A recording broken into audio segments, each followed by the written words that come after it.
This film is a special interest in me. I'm getting older in my career, and I don't want to waste my time doing anything anymore that I really don't believe in. And I think this is a film that if you help us make this film, you're going to be really proud of yourself. You're going to go, geez, I had something to do with that. And I know there's a lot of people that are watching. There's so much garbage on television now. I got cable, there's a million things. And I go, who made this? Why did they make it?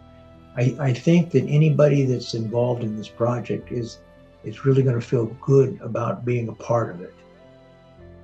I'm excited to be directing you. I really am. Anybody that helps out with this is going to be, going to be really proud. I've done a couple of things where I've helped some young kids, and I see it, and I'm really proud that I helped get it made. How do you like to rehearse? Do you prefer a lot of discussion, or do you like to find it when you're there on the set? I like to kind of find it when there, but directors like me because I've been married 5 times. I do whatever I'm told.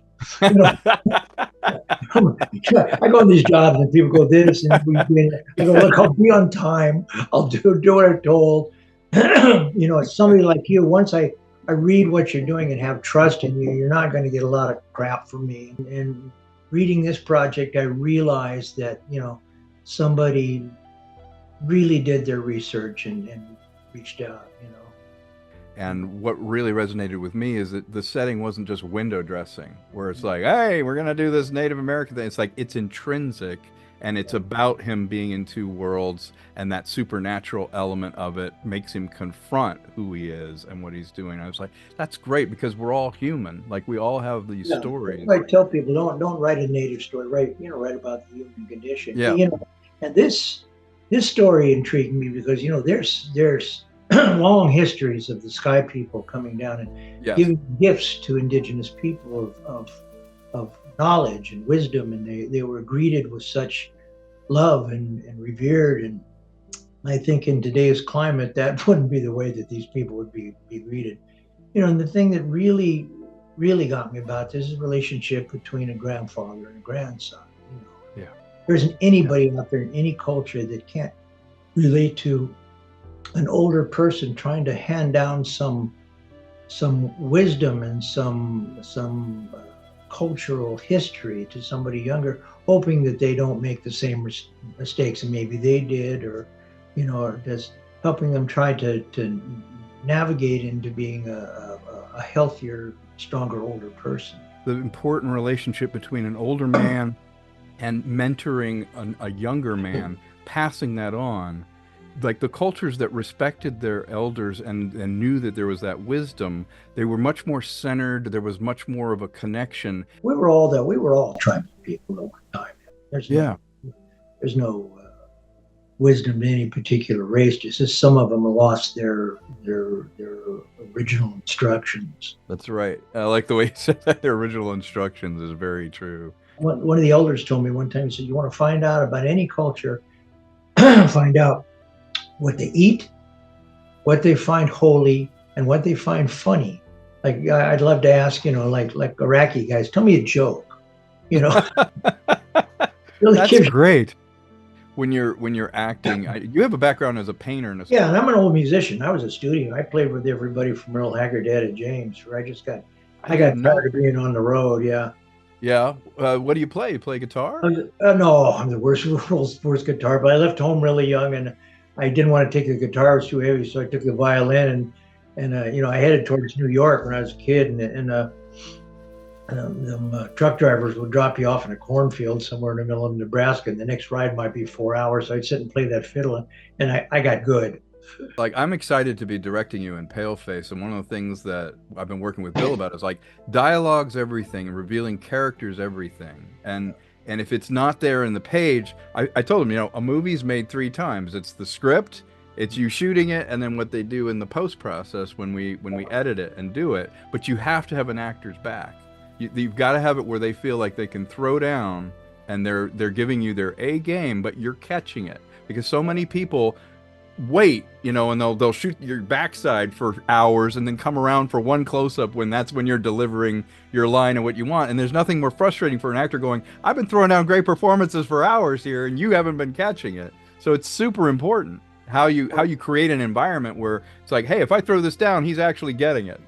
I've done some movies with some really iconic. I did one of Glenn Ford's last films, and he took like 17 takes, and it wasn't very good. And by the time I see it, I suck, and he's like brilliant.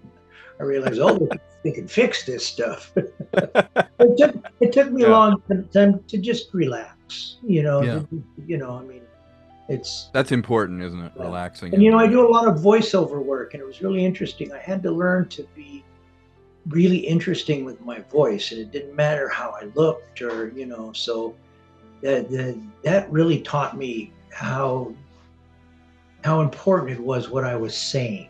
Why is it important to have these indie projects? And what about this would you hope that somebody would want to take a look at your work in it and the work that we're doing?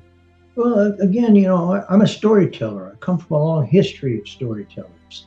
And, Hollywood is, if I have to see one more superhero, I'm going to blow my brains out, and tell a story, and if you tell a story, I mean, people for years said Westerns are dead, no, they just weren't done very well.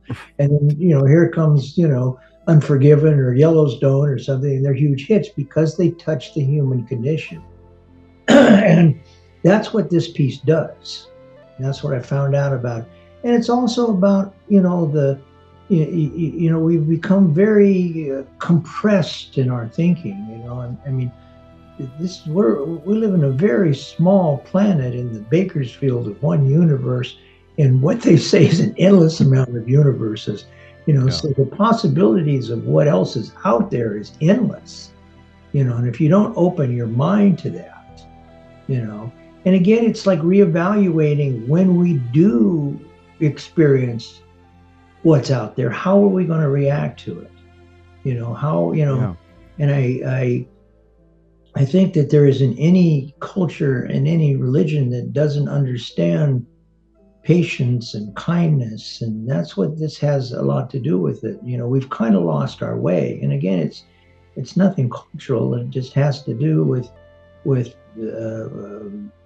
years of a different value system, and I think that this reevaluates a lot of that. What is really important?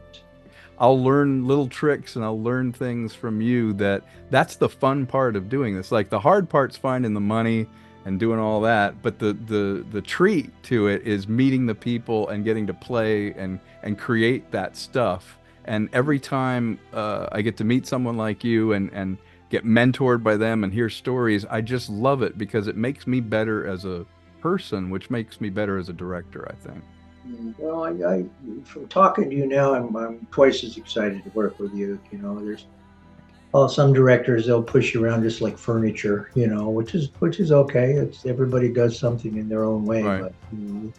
But there's some directors I really like to work with. I'm looking forward to it. And there's a lot of fans of Twin Peaks still out there. It's amazing to me. A lot of people, and David has that same thing. When David started to push things, people go, oh, nobody's going to be interested. It's too strange, But it took people to a place that they'd never seen before, which is really interesting.